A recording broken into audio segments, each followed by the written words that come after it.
Everybody thinks inflation trade, just buy commodities. Money is not a commodity. A reserve asset is not a commodity, but gold is regularly classified as a reserve asset. This is a financial default trade. It is a debt-based fail. You go gold. Everybody's going to have less. They're going to spend less. They're going to buy less. That is the Rockefeller tax. That's going to drop because people don't have the money. There's going to be a wall of money that has to run into gold that could take gold a lot further than people think. And when it's the big money buying, the key aspect to this gold move so far, it's not retail that's driven this price up. It's central banks, hedge funds, big offices, centimillionaires, billionaires, home offices, family offices, etc. That's where this wall of money is coming from.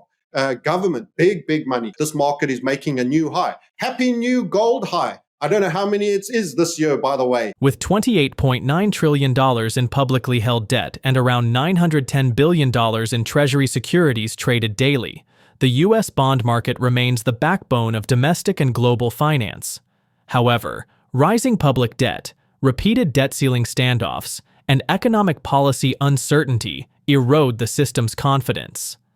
Despite this, the US dollar still has no clear alternative as the global reserve currency, while gold has historically served as a strong hedge against inflation.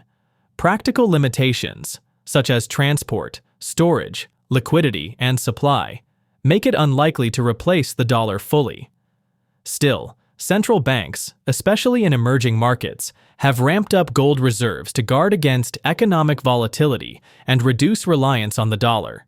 In 2024 alone, central banks purchased 1,313 tons of gold, with 2025 projections reaching 900 tons.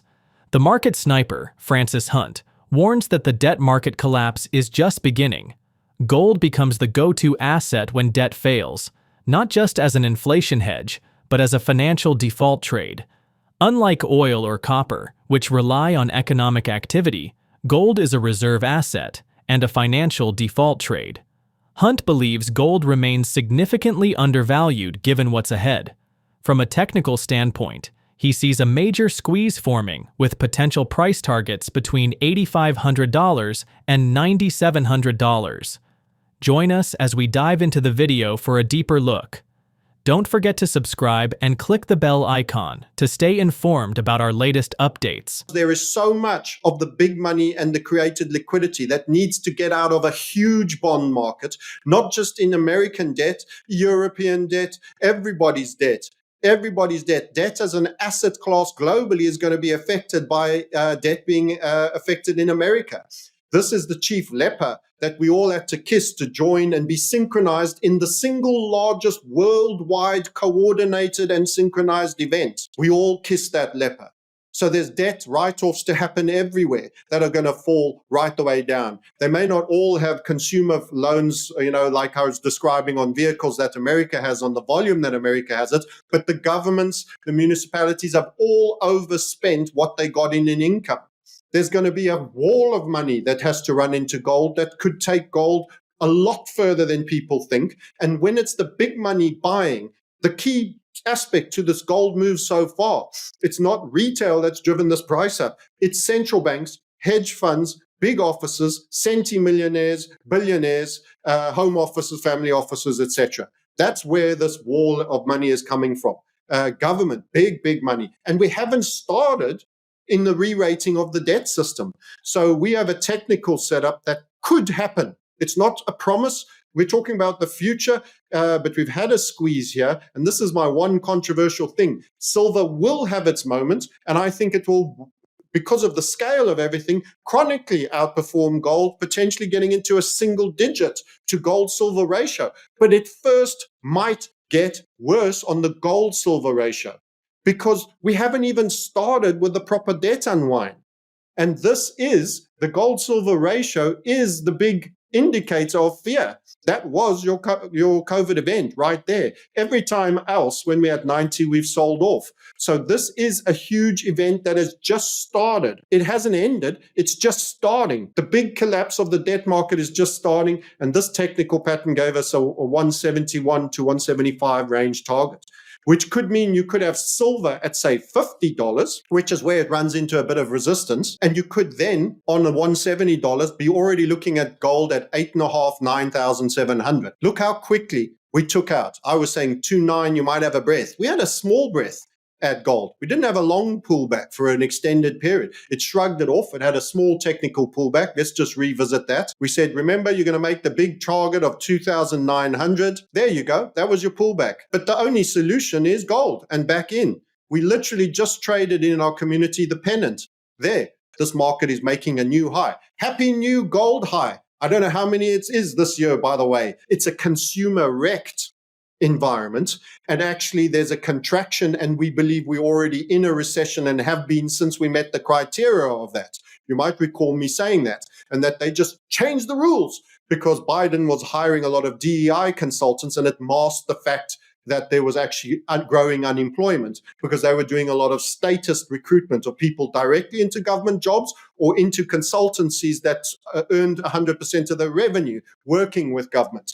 And we said that's not real employment. This is fluff. This is cultural Marxism and all the other soft topics that weren't deeply productive. And in actual fact, when you have a recession, when people are producing and growing, they consume energy. China will be one of the biggest energy consumers as a workshop of the world. But when their order book is getting smaller, they'll produce less. We even warned on uranium that could slow because the world is slowing. And oil was a bear. And we said the best trade is actually a gold long. We just dropped a rug pull. The floor just disappeared. And that's your oil market. So let's just show you the oil market, which is the other half of that over there. We'll say goodbye to the yen, which is another fear indicator. And we're highlighting that you don't want to carry trade unwind, by the way, to come next, because a lot of people have borrowed in yen and might have to pay it back. That's your recent oil price behavior. And you can see with the debt crisis, people are calculating on less travel, less purchases, less deliveries, less packaging, less everything. And that affects energy adversely. And even uranium, which is a great way of feeding the beast in terms of your energy requirements, nuclear, and has done well previously, even that has gone down. And I'll just highlight that as well. Just as people are trying to get over the confusion of all the climate and misinformation, we can show you what's gone on in uranium as well. See that sell-off, da-da-da-da-da-da-da. So energies, everybody thinks inflation trade, just buy commodities, is not a commodity. A reserve asset is not a commodity, but gold is regularly classified as a reserve asset. This is a financial default trade. It is a debt-based fail. You go gold. Everybody's going to have less. They're going to spend less. They're going to buy less. That is the Rockefeller tax. That's going to drop because people don't have the money. And it's only when you're having booms that oil can expand and then its price goes up. It will, in the end, with the devaluation of money, eventually go up. But if we're going still into this, and it's not even being acknowledged yet universally for the recession we were telling you in March it was, that you had qualified the year before that for, we aren't even near even plumbing the depths. And as I say, the banks have got to be drawn into this because they are part of the debt-based system. We aren't even discussing any of these phases yet. And that's why this gets worse. That's why there's no melt up. And that's why it's still early in the gold trade. It's not too expensive. You don't have to buy silver because it's too expensive. You can buy a gram for $100. Go and do it. Start with the king because the big money's chasing the king. The latest market turmoil forces us to confront a once unthinkable question. Is the dollar's reign as the world's dominant currency ending? With the dollar down nearly 4% since Trump's tariff announcement and over 9% from its January peak, cracks are beginning to show. We're facing the end of a 40-year debt cycle, mounting stagflation risks, accelerating central bank gold buying, and faltering traditional safe havens. As the dollar weakens, is gold the last asset standing, and could silver be next? Share your feedback in the comments below. If you found this helpful video, hit the thumbs up and subscribe to keep up with our latest updates.